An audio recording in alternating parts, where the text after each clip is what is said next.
Hello dear students, आपने इसके पहले का वीडियो देखा होगा जिसमें आपको what is micro teaching, its meaning, its definition, what are the basic principles on which micro teaching is based, the whole cycle of micro teaching, the uses of micro teaching, as well as what are the different precautions we must take before practicing micro teaching, and different micro skill teachings as being told by Dwight and Ellen and Dr. B.K. Pasi। ये सब आपने देखा होगा। और उसी क्रम में अब मैं इसका जो प्रैक्टिकल एस्पेक्ट है बेटा वो आपको बताने जा रही हूँ। और आज सबसे पहले हम शुरुआत करेंगे द स्किल ऑफ इंट्रोडक्शन। सूक्ष्म शिक्षण कौशलों में सबसे पहली अगर किसी सूक्ष्म शिक्षण कौशल की हम चर्चा कर सकते हैं तो वो है पाठ की स्थापना करने का कौशल, या वो जो पाठ है उसकी प्रस्तावना का कौशल। ठीक है, तो how to introduce a lesson. किसी भी माइक्रो टीचिंग स्किल को समझने से पहले सबसे पहले हमको ये समझना होगा कि वो जो माइक्रो टीचिंग स्किल है उसके कौन कौन से डिफरेंट कंपोनेंट्स हैं, किसी एक सूक्ष्म शिक्षण कौशल के घटक कौन कौन से हैं, उसके वो भाग कौन कौन से हैं जिनको ध्यान में रखकर और फॉलो करना बहुत ज़रूरी है। तो जब हम बात करते हैं प्रस्तावना कौशल यानी इंट्रोडक्शन स्किल या पाठोस्थापन कौशल सेट इंडक्शन स्किल, तो बेसिकली इसका उपयोग क्यों किया जाता है, ताकि विद्यार्थियों के ध्यान को केंद्रित किया जा सके, उनकी रुचि को, उनकी जिज्ञासा को जागृत किया जा सके, और किसी नवीन प्रकरण को या विषय वस्तु को जब हम उनके सामने पहुंचा रहे हैं तो उसके बारे में उन्हें बताया जा सके, ताकि वो ध्यान पूर्वक, रुचि पूर्वक उस ओर ध्यान केंद्रित करके उसके बारे में सीख सकें। सबसे पहले हम बात करेंगे इसके घटकों की। तो सबसे पहला जो घटक है प्रस्तावना कौशल का वो ये कि प्रस्तावना कौशल में आप जो कुछ भी शब्द, कथन, वाक्य, उदाहरण जो कुछ भी कहने वाले हैं या बताने वाले हैं वो कहीं ना कहीं छात्रों के पूर्व ज्ञान से संबंधित हो। It should be related to the previous knowledge of the students. अब जब हम बात करते हैं छात्रों के पूर्व ज्ञान की, तो छात्रों का पूर्व ज्ञान कैसे, 8वीं कक्षा के विद्यार्थियों को यदि मैं कोई विषय पढ़ा रही हूँ, कोई प्रकरण, कोई टॉपिक इंट्रोड्यूस करना चाहती हूँ, तो उन्होंने उस टॉपिक के बारे में 7th तक जो कुछ भी पढ़ा है वो भी उनका पूर्व ज्ञान है। इसी तरह से अगर मैं स्टूडेंट्स को साइंस के बुक का 4th चैप्टर अगर पढ़ा रही हूँ तो 3rd चैप्टर तक उन्होंने जो कुछ पढ़ लिया है वो भी उनका पूर्व ज्ञान है। तो वे सभी अनुभव उस विषय वस्तु से संबंधित जो आज तक विद्यार्थियों को हुए हैं उन्हें हम उसका पूर्व ज्ञान कहेंगे। तो जो भी आप इंट्रोडक्शन के लिए, प्रस्तावना के लिए बात स्टूडेंट से कहना चाहें वो उनके पूर्व ज्ञान से जुड़ी हुई हो, क्योंकि हमेशा हमें कौन सी चीज़ या कौन सी वस्तु आकर्षित करती है, कौन सी बात आकर्षित करती है जिसके बारे में हम थोड़ा पहले से जानते हैं, क्योंकि उसके साथ हमें बहुत अपनापन सा लगता है ना। इसका जो दूसरा घटक है वो ये कि आप जो कुछ भी विद्यार्थियों के सामने रख रहे हैं वो उचित तरीके से श्रृंखलाबद्ध रूप में हो। वो जो श्रृंखला है वो टूटनी नहीं चाहिए, वो अलग अलग नहीं होनी चाहिए। यानी जो विचार, जो कथन, जो वाक्य, जो प्रश्न, जो भी आप विद्यार्थियों के सामने रख रहे हैं उनमें तारतम्यता होनी चाहिए, एक कंटिन्यूएशन होना चाहिए, एक फ्लो होना चाहिए। और ये जो कथन आप कह रहे हैं, जो प्रश्न आप विद्यार्थियों से पूछ रहे हैं, इसका विषय वस्तु से और उद्देश्यों से सीधा संबंध होना चाहिए। जैसे कि अगर मैं विद्यार्थियों को बता रही हूँ पुष्प की आंतरिक संरचना के बारे में, तो मेरा उद्देश्य क्या होगा, विद्यार्थी पुष्प के आंतरिक भागों के नामों का स्मरण कर सकेंगे। Students will be able to recall the names of the different parts, the different internal organs of a flower, internal parts of a flower, है ना। ये अगर मेरा उद्देश्य है तो इसके लिए मैं जो भी विद्यार्थियों के सामने बात कह रही हूँ वो किससे संबंधित होनी चाहिए, वो फूलों से संबंधित होने चाहिए, वो फूलों के डिफरेंट जो पार्ट्स हैं, जो भाग हैं, उनसे संबंधित होनी चाहिए। यानी प्रस्तावना करते समय जो कथन आपके हैं, जो प्रश्न आपके हैं, जो उदाहरण आपके हैं, वो सीधे सीधे पढ़ाई जाने वाली विषय वस्तु, the subject content as well as the objectives which you have already formulated and decided, जो आपने पहले से निर्णय किया है कि मैं इसके बारे में विद्यार्थियों को पढ़ाऊंगी। मान लो अगर मैं विद्यार्थियों को नागरिक शास्त्र में पढ़ाना चाहती हूँ संसद की कार्यप्रणाली, तो जो मैं प्रश्न करूंगी वो किससे संबंधित होने चाहिए? वो संसद से संबंधित होने चाहिए, वो भारत की शासन व्यवस्था से संबंधित होने चाहिए किसी भी रूप में, ठीक है। और इसके अलावा और जो इसके डिफरेंट घटक हैं उनमें से एक है कि जो उद्देश्य आपने निर्धारित किए हैं उसका और सहायक सामग्री का जो उपयोग है वो आप इस रूप में करें कि विद्यार्थियों की रुचि, उनकी अभिप्रेरणा वो सभी उत्पन्न हो सके। क्योंकि हम कर ही क्यों रहे हैं इंट्रोडक्शन? उनकी रुचि को जागृत करने के लिए, उनके ध्यान को केंद्रित करने के लिए, उनके ध्यान के आकर्षण के लिए, ताकि वो अब पढ़ाए जाने वाले पाठ को सुनने के लिए, सीखने के लिए तत्पर हो जाएं। तो इसके लिए अभिप्रेरणा भी बहुत महत्वपूर्ण है।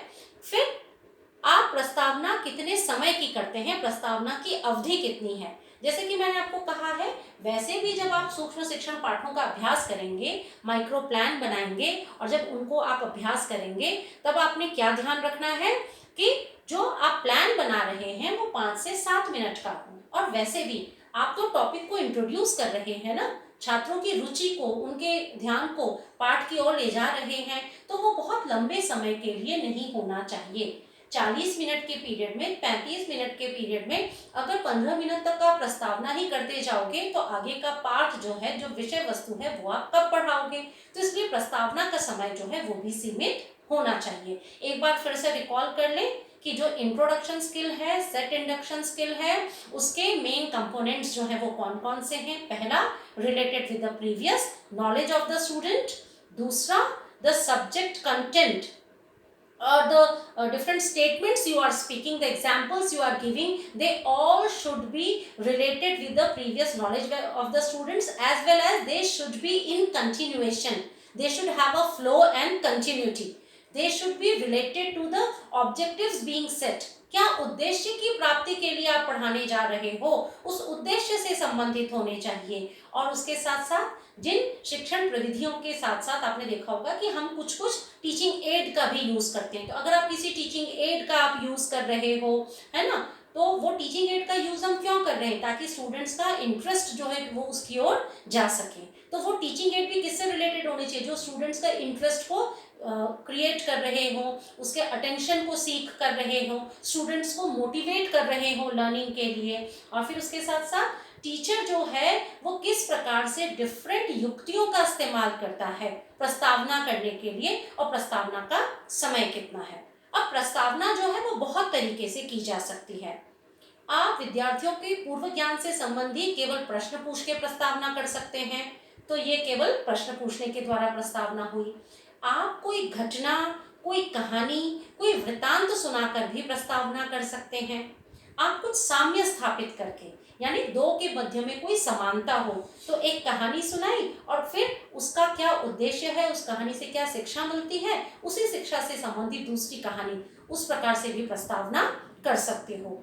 किसी प्रयोग के द्वारा, किसी प्रदर्शन के द्वारा, किसी दृष्टांत के द्वारा भी प्रस्तावना की जा सकती है। तो प्रस्तावना करने के भिन्न भिन्न तरीके हैं। अब ये निर्भर करता है कौन सा विषय, which subject and which particular topic do you want to introduce in front of your students.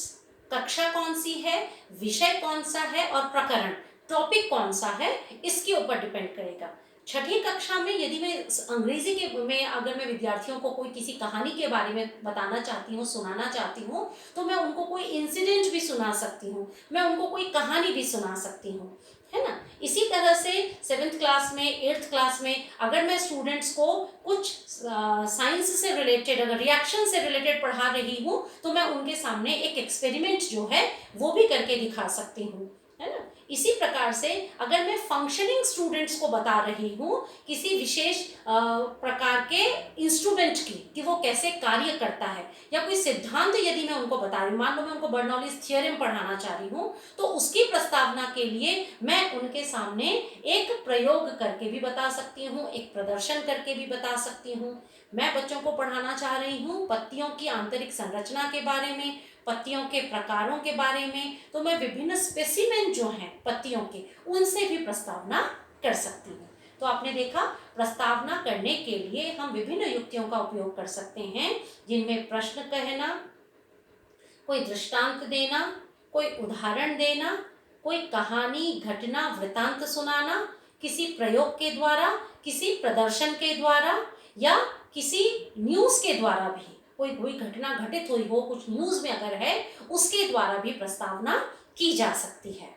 तो ये डिफरेंट युक्तियां हैं जिनको हम प्रस्तावना के लिए उपयोग में लाएंगे, और ये निर्भर करेगा कि हम कौन सा विषय विद्यार्थियों को पढ़ा रहे हैं और उस विषय के अंतर्गत कौन सा प्रकरण, कौन सा टॉपिक जो है वो हमने चूज किया है। ठीक है, आज मैं आपके सामने इसको उदाहरण के रूप में बताती हूँ। जब आपने इसके लिए एक पाठ योजना बनानी है, जो कि आपको अपनी लेसन प्लान डायरी में बनानी होगी, how to write a micro plan, how to नियोजन किस तरीके से करोगे आप सूक्ष्म पाठ योजना का प्रस्तावना कौशल के लिए, तो सबसे पहले आपको उसमें लिखना है सूक्ष्म पाठ योजना प्रस्तावना कौशल।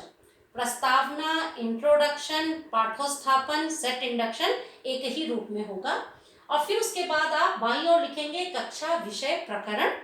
जब आप ये अपनी कॉपी में प्लान बनाएंगे तो तीनों ही आप पहले से ही लिख सकते हैं। जैसे कि मान लो मैं यहाँ पर लिख रही हूँ कक्षा 8, और कक्षा 8 में मैंने लिखा है इतिहास, और इतिहास के अंतर्गत मैं उनको बता रही हूँ 1857 की क्रांति, और इस क्रांति के अंतर्गत भी मैं उनको बता रही हूँ कि इस क्रांति के कारण क्या है।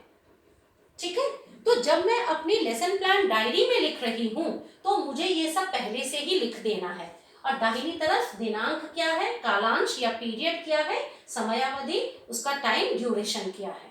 ठीक है, साथ में आपको पूर्व ज्ञान भी पहले से ही लिख देना है। अब हम बच्चों को पाठ पढ़ा रहे हैं 1857 की क्रांति के कारण, तो अगर हम क्रांति के कारणों की बात कर रहे हैं तो इसका मतलब है कि बच्चों को पहले से क्या क्या पता है। एक तो उनको ये पता होगा कि हमारा देश वर्षों तक अंग्रेजों का गुलाम रहा है। दूसरा, उनको ये पता होगा कि अंग्रेजों की आखिर शासन की नीति क्या थी, अंग्रेजों के शासन में जो जनता थी उसको क्या क्या परेशानियां जो हैं वो झेलनी पड़ती थी, है ना। और जो दमनकारी नीति है, या जो बहुत ज़्यादा दास्ता का जो एक वातावरण है, गरीबी थी, भूखमरी थी, लोग बहुत परेशान थे, इस प्रकार का जैसा वातावरण था, और उसके फिर खिलाफ विद्रोह लोगों ने किया, इस सब के बारे में वो सामान्य जानकारी रखते हैं। तो यहाँ मैं पूरी की पूरी लाइन लिख सकती हूँ कि विद्यार्थी भारत में अंग्रेजों के शासन, उनकी दमनकारी शासन की व्यवस्था और समस्याओं के बारे में पहले से ही जानते हैं। ओके, इतना आप यहाँ पर लिख दोगे। उसके बाद आपने क्या करना है, 2 कॉलम्स बनाने हैं। एक कॉलम होगा छात्राध्यापक क्रिया, स्टूडेंट टीचर की क्या क्या एक्टिविटी होती है, स्टूडेंट टीचर, प्यूपिल टीचर, आप जो कि बीएड में प्रशिक्षण ले रहे हैं। और दूसरा हिस्सा जो है उसमें आप लिखोगे विद्यार्थी क्रिया, स्टूडेंट एक्टिविटी, यानी जो जो आप बोलोगे, पूछोगे, कहोगे, वो सब तो आएगा स्टूडेंट टीचर एक्टिविटी में। आपके प्रश्न पूछने पे विद्यार्थी जो जो उत्तर देगा उन सबको हम लिखेंगे स्टूडेंट एक्टिविटी में। ओके, अब मैं जो उदाहरण दे रही हूँ उसमें हम ये मान के चलें कि हम विद्यार्थियों को ये प्रश्नों के माध्यम से ही प्रस्तावना कर रहे हैं, क्योंकि क्लास 8th मैंने लिखा हुआ है ना बेटा। तो इसमें मैं लिखूंगी नहीं बच्चे, क्योंकि ये टेढ़ा सा हो जा रहा है। तो इसमें पहला प्रश्न जो है वो मैं क्या पूछ सकती हूँ, भारत वर्षों तक किसका गुलाम रहा, वो प्रश्न मैंने यहाँ लिख दिया। तो विद्यार्थी क्या उत्तर देंगे कि भारत वर्षों तक अंग्रेजों का गुलाम रहा। ठीक है, फिर मैंने विद्यार्थियों से दूसरा प्रश्न पूछा जो मुझे यहाँ लिखना है। दूसरा प्रश्न मुझे पूछा, अंग्रेजों के शासनकाल में जनता के सामने मुख्य क्या समस्याएं थीं। ठीक है, तो अंग्रेजों के शासनकाल में क्या समस्या थी, बहुत ज्यादा भूखमरी थी लोगों में, है ना। जो वातावरण था वो किसका था, दासता का वातावरण था। वो अपनी इच्छा के अनुसार कोई कार्य नहीं कर सकते थे। विद्यार्थी जो भी ठीक समझे उस प्रकार का वो उत्तर देंगे। फिर मैं उनसे प्रश्न पूछ सकती हूँ कि अंग्रेजों की इस दमनकारी नीति को से भागने के लिए तो हम नहीं कहेंगे, इस दमनकारी नीति से बचाव के लिए, इससे अपने आप को अलग करने के लिए, है ना। भारतीयों ने क्या किया, तो भारतीयों ने क्या किया, इसके लिए विद्रोह किया। ठीक है, ये जो पहला विद्रोह है, चौथा प्रश्न हम पूछ सकते हैं, अंग्रेजों के खिलाफ भारतीयों द्वारा किए गए पहले विद्रोह को हम किस नाम से जानते हैं, तो आप यहां लिखोगे 1857 की क्रांति। विद्यार्थियों ने ये उत्तर दिया कि 1857 की क्रांति, है ना। अब आप यहाँ प्रश्न पूछ सकते हो 1857 की क्रांति के मुख्य नायक कौन से थे, तो वो हो सकता है नाम बताएं, झांसी की रानी, तात्या टोपे, या आप सीधे प्रश्न कर सकते हो 1857 की क्रांति क्यों हुई, 1857 की क्रांति के मुख्य कारण क्या थे। अब क्योंकि इसके बारे में विद्यार्थी हो सकता है जानते हो सकता है नहीं जानते हो, तो आप कभी भी यहाँ निरुत्तर नहीं लिखेंगे, आप हमेशा यहाँ पर लिखेंगे संभावित उत्तर, most probable answer. A teacher should be always optimistic not pessimistic. उसको मान के चलना चाहिए कि विद्यार्थी को जितनी भी जानकारी हो कम से कम उतना तो वो कहेगा ही, है ना। तो उसका जो भी उत्तर हो उसके पश्चात आपको अनाउंस करना है आज का टॉपिक, उसको कहा जाता है उद्देश्य कथन या statement of M.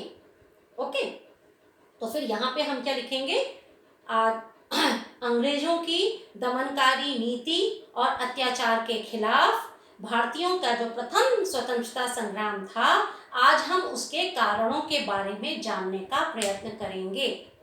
We will try to know, जब आप ऐसा कहते हैं ना we will try to know, तो बच्चों को लगता है कि शिक्षक भी हमारे साथ है, we both will be working together, we both will be learning together. तो इस तरह से आप अनाउंसमेंट करोगे, ठीक है। इसके अलावा ऐसा करते हैं कि अभी एक उदाहरण और ले लेते हैं, है ना, जिससे कि आपको और पता चल जाए कि हम इसमें और क्या क्या कर सकते हैं। क्लास भी चेंज करते हैं, अभी तो हमने क्वेश्चंस के माध्यम से किया है ना बेटा, अब किसी और माध्यम से करते हैं, ठीक है। चलो करके देखते हैं इसको। आप ये ध्यान रखना बेटा कि जो भी आप करोगे, जो स्टूडेंट्स करेंगे, वो सब कुछ हम कहाँ लिखेंगे, छात्राध्यापक क्रिया में, और जो भी स्टूडेंट्स कहेंगे वो हम कहाँ लिखेंगे, स्टूडेंट एक्टिविटी में। आप प्यूपिल टीचर हैं, आप स्टूडेंट टीचर हैं, छात्र अध्यापक हैं, ठीक है। चलो अब हम यहाँ इसको मान लेते हैं क्लास 6, विषय जो है वो ले लेते हैं हम साइंस, ठीक है। और यहाँ हम बात कर देते हैं सेपरेशन मेथड्स की, मेथड्स ऑफ सेपरेशन या सेपरेशन मेथड्स, ठीक है। अब आपने ये ध्यान देना है बेटा कि जब तुम अपने लेसन प्लान डायरी में प्लान बना रहे हो तब तो सब कुछ लिखा हुआ होना चाहिए, लेकिन जब आप इसका अभ्यास कर रहे हो तब टॉपिक को केवल छोड़ देना है, बाकी सब कुछ करना है ना। तो अब इसमें हम क्या मानेंगे, सेपरेशन मेथड्स में हम अगर हम बताना चाहते हैं बच्चों को सेपरेशन के मेथड्स, तो हम उसमें पूर्व ज्ञान क्या लिखेंगे, students know how to separate one substance from another, ठीक है। They have got a simple knowledge about the methods or the ways to separate different substances। बालकों को पता है कि एक वस्तु को दूसरे से अलग कैसे किया जा सकता है, ये हमने बात कर दी, ठीक है। अब मैं यहाँ क्या कर रही हूँ, प्रश्नों के माध्यम से नहीं कर रही हूँ, क्लास 6 है ना, प्रश्न नहीं, मैं क्या करती हूँ बच्चों को एक इंसिडेंट सुनाती हूँ, ठीक है। अब जो मैं इंसिडेंट सुनाती हूँ कक्षा में तो मैं बोलूंगी, लेकिन यहाँ मैं क्या करूंगी कि ब्रैकेट में मैं उस इंसिडेंट को लिख दूंगी, ठीक है। तो मान लो इंसिडेंट ऐसा है कि मैंने स्टूडेंट्स को कहा कि विद्यार्थियों कल मैं बाजार अपने घर का सामान खरीदने के लिए गई थी, और जैसा कि आपको पता है अब पॉलीथीन पे बैन है, तो जो दुकानदार है उसने मुझे चीनी, आटा, साबुन, चाय पत्ती का पैकेट ये सब कागज की थैलियों में दिया, और मैं अपने घर से लेकर गई थी कपड़े का थैला, उसके अंदर सब रख के मैं घर के लिए लौट चली। रास्ते में अचानक एक बैल को देखकर मैं हड़बड़ा गई, और सड़क के किनारों की ओर जब चली मेरे हाथ से थैला गिर गया। उस समय तो मैंने थैला फटाफट उठाया और घर आ गई। घर आकर थैला देखती हूँ तो क्या, आटा, चीनी, चाय पत्ती, साबुन सब एक दूसरे में मिल गया था। अब आप मुझे बताओ, अब मैं प्रश्न कर रही हूँ, अब जो मैं प्रश्न कर रही हूँ, तो ये छोटी सी घटना को लिखने के बाद अब मैं प्रश्न कर सकती हूँ। और मैंने इसमें पहला प्रश्न लिखा कि आप साबुन और चाय पत्ती के पैकेट को कैसे हटाएंगे, है ना। तो बच्चे क्या कह सकते हैं, हाथ से उठा के, हैंड पिकिंग। भाई चाय पत्ती का तो पैकेट है, साबुन भी होता है, वो पैकेट में होते हैं, है ना, रैप्ड होते हैं, इनको तो हाथ से उठा दिया, ठीक है। अब दूसरा मैं उनसे पूछूं कि आप आटा और चीनी को अलग अलग कैसे करोगे, तो यहां उन्होंने लिखा कि छलनी का इस्तेमाल करके, बाय सीविंग, है ना, एक सीव को हमने यूज किया है, छलनी को हमने यूज किया है। तो जब हम छलनी को यूज करेंगे तो आटा नीचे चला जाएगा और जो चीनी है वो ऊपर रह जाएगी, ठीक है। इसी तरह से अगर मैं और स्टूडेंट से कहती हूं कि अगर पानी और तेल एक दूसरे के साथ मिल गया हो तो आप क्या कहेंगे, या ये जो हम अलग अलग कर रहे हैं इन सब विधियों को हम क्या कहेंगे। तो हो सकता है कि स्टूडेंट आपको कोई आंसर दे, कोई भी उत्तर जो उनको ठीक लगता है। हम ये मान के चलेंगे this is the most probable answer, they will give any most probable answer, ठीक है। तो अब मैं क्या कहूंगी, students today we are going to study in detail about the various methods of separation.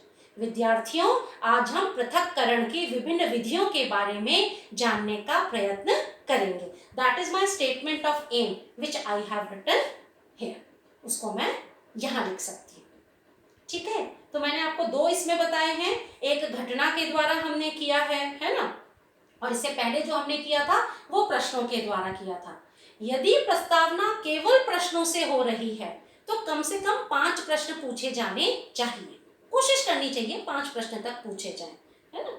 लेकिन अगर आप प्रस्तावना किसी घटना से, किसी प्रयोग से, किसी प्रदर्शन से, किसी वृतांत से कर रहे हो तो उस वृतांत को, उस घटना को, उस प्रयोग को करने में आपको समय लग जाएगा ना थोड़ा, तो उसके बाद आपको प्रश्न जो है वो कम करने चाहिए, 2 या 3 प्रश्न, ठीक है। तो प्रस्तावना कौशल में क्या होता है, प्रस्तावना कौशल में हम बालकों को कोई भी जो नया टॉपिक है उसको उनके सामने रखते हैं, उनके इंटरेस्ट को बढ़ाते हुए और उनके पूर्व ज्ञान जो है इसको जज करते हुए, ठीक है। एक और मैं आपको उदाहरण देती हूँ, चलो अब हम एक हिंदी का उदाहरण लेके चलते हैं। मान लो मुझे स्टूडेंट्स को कोई कविता सुनानी है, ठीक है ना। तो चलो हमने मान लिया कि क्लास 7th हमने ले ली है, विषय हमने ले लिया है हिंदी, ठीक है। और प्रकरण जो है वो किसी कविता का जो है वो आप नाम लिख लें। अब इसके लिए आप क्या कर सकते हैं, मान लीजिए आपने विद्यार्थियों के समक्ष एक कविता सुनाई कि विद्यार्थियों आप सबने झांसी की रानी की जो कविता है वो जरूर सुनी होगी, है ना। बुंदेले हर बोलों के मुंह हमने सुनी कहानी थी, खूब लड़ी मर्दानी हो तो झांसी वाली रानी थी। अब पहले मुझे ये बताइए कि यह कविता किसने लिखी है, यहाँ लिख दीजिए कविता किसने लिखी है। तो बच्चों ने कहा, यहाँ उसमें आप लिख दीजिएगा कि यह कविता लिखी है सुभद्रा कुमारी चौहान ने। आपका पहला प्रश्न है कविता किसने लिखी है, और यहाँ आप नाम लिख देंगे कि कविता लिखी है सुभद्रा कुमारी चौहान ने, पूरा मैं नहीं लिख रही हूँ, है ना। दूसरा आपका प्रश्न हो सकता है इस कविता में किस रस की प्रधानता है, कौन से भाव को अभिव्यक्त किया गया है। तो बच्चे क्या कहेंगे, झांसी की रानी की कविता में झांसी की रानी की वीरता के बारे में बताया है, तो इसमें जो वीर रस है उसके बारे में बताया गया है, ठीक है। अब आपको और कुछ नहीं कहना है, आप सीधे कह सकते हैं आज हम वीर रस से ओतप्रोत एक और कविता के बारे में पढ़ेंगे, या एक कविता का के अर्थ को जानने का प्रयास करेंगे, और उस कविता का नाम आप बोल दीजिए, है ना। तो आप देखेंगे कि जो डिफरेंट सब्जेक्ट्स हैं आप चित्रों से भी कर सकते हैं, आप एक एक्सपेरिमेंट कर सकते हैं। मान लो मेरे हाथ में कोई एक्सपेरिमेंट की चीज है, अब मैं आपको एक डेमोन्स्ट्रेट करके बताती हूँ कि प्रस्तावना कौशल जो है उसका अभ्यास किस प्रकार से किया जाता है, ठीक है बेटा। अब सीधे अभ्यास करके मैं आपको बताती हूँ, है ना। अभ्यास करने में आपने क्या ध्यान देना है कि ये चीजें नहीं लिखी होनी चाहिए, आ गई बात समझ में, ये कुछ भी लिखा हुआ नहीं होना चाहिए। जब ये तो हमने प्लान किया है ना, जो हमने अपनी कॉपी में लिखा है वो आपकी प्लानिंग है, वो आपने कॉपी में लिखा हुआ है। उसमें अब ये आपने जब अभ्यास करना है तो आपने ये कहीं नहीं लिखना है कि हाँ भाई अब हम प्रस्तावना कौशल का अभ्यास कर रहे हैं, कुछ नहीं करना है, कुछ भी नहीं लिखा हुआ होना चाहिए। ये मैं अभी बाई चांस लिखे रहने दे रही हूँ, ठीक है। तो शिक्षक कक्षा में आया। गुड मॉर्निंग स्टूडेंट्स, कैसे हैं आप सब? आशा है आप सब लोग आज बहुत मन से पढ़ने के लिए आए होंगे। फिर आके मैंने लिख दिया, जैसे कि मैं यहाँ लिख देती हूँ,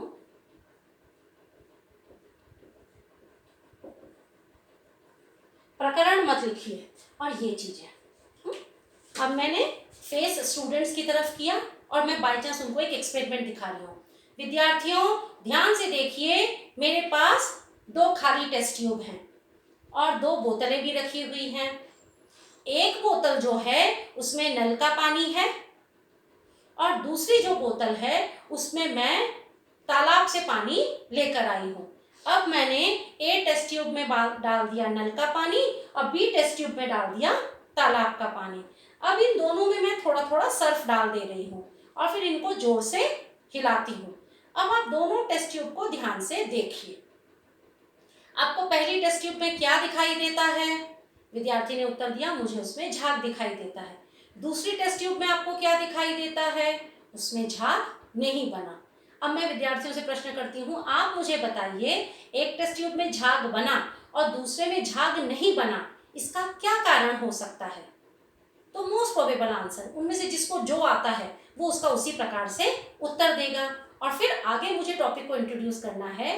पानी में झाग बनना या न बनना इसके ऊपर निर्भर करता है कि वो पानी जो है वो कितना उसमें कठोरता है या नहीं, कितने उसमें सॉल्ट्स मिक्स्ड हैं। तो आज हम आपको बताएंगे कठोर एवं मृदु जल। अब मैंने यहां पे लिखा हार्ड एंड सॉफ्ट वाटर, ठीक है। इतनी बात समझ में आई है ना? तो ये उसका अभ्यास था। पहले आपने माइक्रो प्लान अपनी लेसन डायरी में बनाना है। लेसन डायरी में जब माइक्रो प्लान बनाओगे तो ऊपर लिखोगे micro lesson plan, introduction skill, सूक्ष्म पाठ योजना, प्रस्तावना कौशल, ये भी लिखोगे, ये भी लिखोगे, प्रकरण भी लिखोगे, सब लिखोगे। उसके बाद लिखोगे पूर्व ज्ञान, प्रीवियस नॉलेज।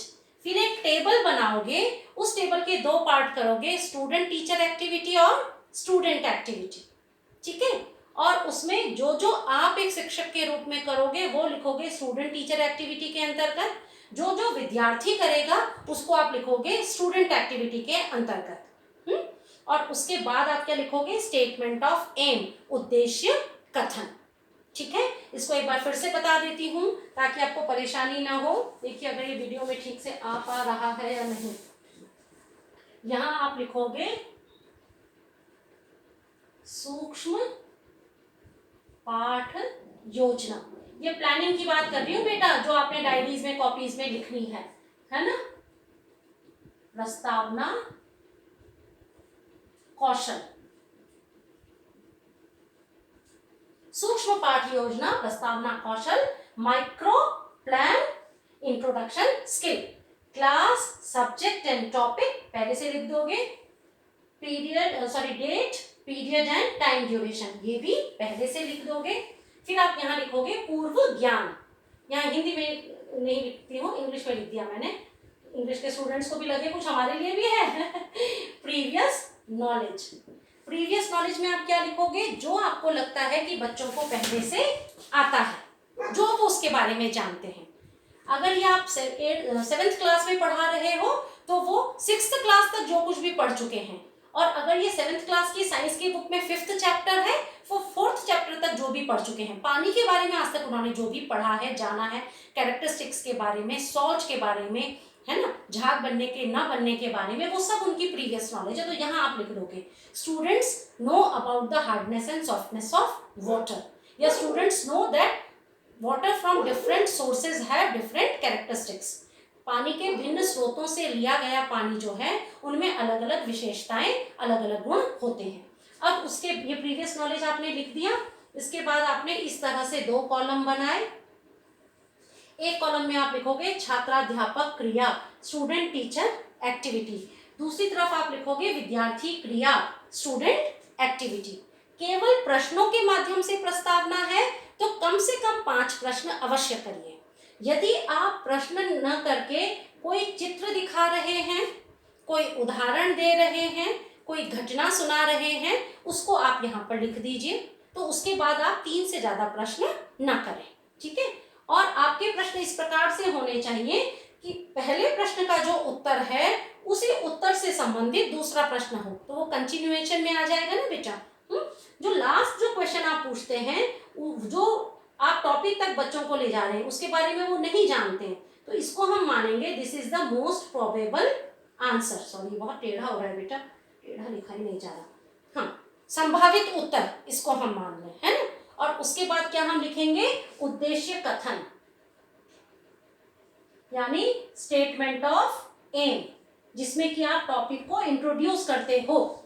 आज हम इसके बारे में जानने का प्रयास करेंगे, हम मिलकर सीखेंगे, हम इसके कारणों को जानेंगे, हम इसकी चर्चा करेंगे, वो इंट्रोडक्शन।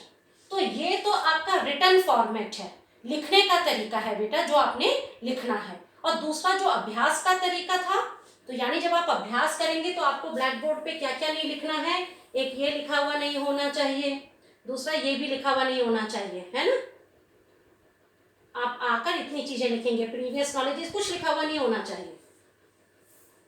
और आकर आपने कक्षा में जो कुछ भी किया और उसके बाद जब टॉपिक को इंट्रोड्यूस किया, उसके बाद उस टॉपिक को यहाँ लिख दिया और उसको अंडरलाइन कर दिया। जानबूझ के छोटे छोटे वीडियो बनाऊंगी बेटा, और एक दिन में मैं आपको एक ही कौशल के बारे में करूंगी और आप फिर उसके लिए पाठ योजना बनाइए, ठीक है। और आपको जैसे इंट्रोडक्शन स्किल की भी बनानी है तो 2 बनानी है। 2 कैसे, अपने दोनों शिक्षण विषयों के लिए जो आपके पेडागोजी सब्जेक्ट है ना, मान लो किसी के पास इकोनॉमिक्स और इंग्लिश है तो एक इंट्रोडक्शन के लिए जो लेसन प्लान बनाएगा, माइक्रो प्लान, तो एक बनाएगा इकोनॉमिक्स के लिए, एक इंग्लिश के लिए। किसी के पास सोशल स्टडीज और हिंदी है तो एक सोशल स्टडीज के लिए, एक हिंदी के लिए, ठीक है। बहुत सारे किताब नहीं भी हो बेटा तो आपको टॉपिक्स बहुत सारे पता हैं। दूसरी बात, कोई भी किताबों में दी हुई सूक्ष्म पाठ योजना नहीं बनाएगा, अपनी तरफ से प्रयास कीजिए, ओके। एक बार जब मैं आपको 5 तरह की पाठ योजनाएं बनाना बता दूंगी, सूक्ष्म पाठ योजनाएं, तो आप घर में आईने के सामने उनका अभ्यास कर सकते हैं। और फिर मैं आपके सब्जेक्ट टीचर्स से भी कहूंगी कि वो अपने सब्जेक्ट के स्पेसिफिक कुछ एग्जाम्पल्स जो हैं वो आप लोगों को भेज सकें। Thank you.